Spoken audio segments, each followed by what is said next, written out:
Kung saan nga may magandang pasyalan, agad-agad natin yang pupuntahan. Silu-silaw ng Bayangbang Pangasinan ating pupuntahan. Kaya tara at kami inyong samahan sa Malajapan sa Paskuhan ng Bayangbang Pangasinan. So yun na nga mga ka-adventure, welcome to Bayangbang Pangasinan. At andito nga tayo para makipag-celebrate sa kanilang grand opening ng kanilang pailaw. Grabing daming tao, may pa-concert pa. Kaya naman habang tayo nakapila, nanood muna tayo ng concert. Huwag ka na mawala.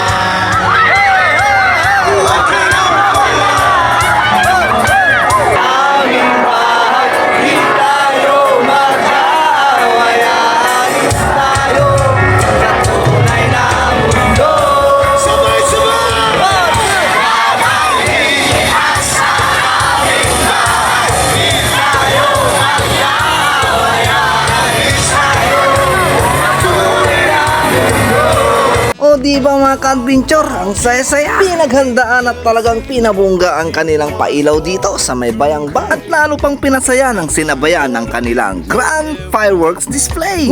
Grabe, ang ganda. At pagkatapos ng mahaba-habang pila, sa wakas mga ka-adventure, nakapasok na rin tayo sa loob. At ito agad ang bumungad sa amin. Wow, mapapawaw ka talaga dito mga ka-adventure. Dito sa kanilang tunnels of flowers. At ito na nga mga ka-adventure, ang kanilang pinagmamalaking silo-silo at pailaw dito sa Bayangbang. Pang Japanese style pala ang tema ng kanilang pailaw dito. Kaya pag nagpunta ka dito mga ka-adventure, feeling mo nasa Tokyo, Japan ka na. At shout out nga pala sa my Couples Mind Event Studio. Sila po pala ang gumawa dito at sila rin pala ang gumawa ng Miracle Garden ng Kalasyaw noong nakarang taon. Limited lang pala ang pagpasok dito sa loob mga ka-adventure, kaya pag nandito ka na, sulitin mo na agad. Instagrammable talaga ang datingan dito. Ang sarap mag-selfie at saka mag-groupie kasama ang iyong mga friends and family.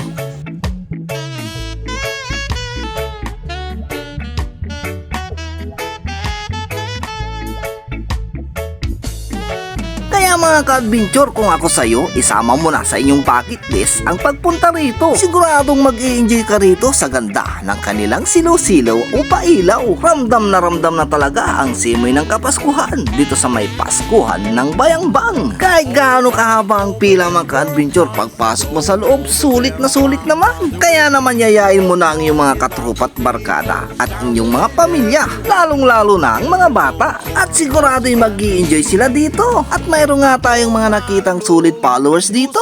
Wala shoutout nyo. Shoutout sa inyo ako. Ay, kaya. Palapit na talaga ang Pasko mga ka-adventure. Ilang araw na lang, Pasko na.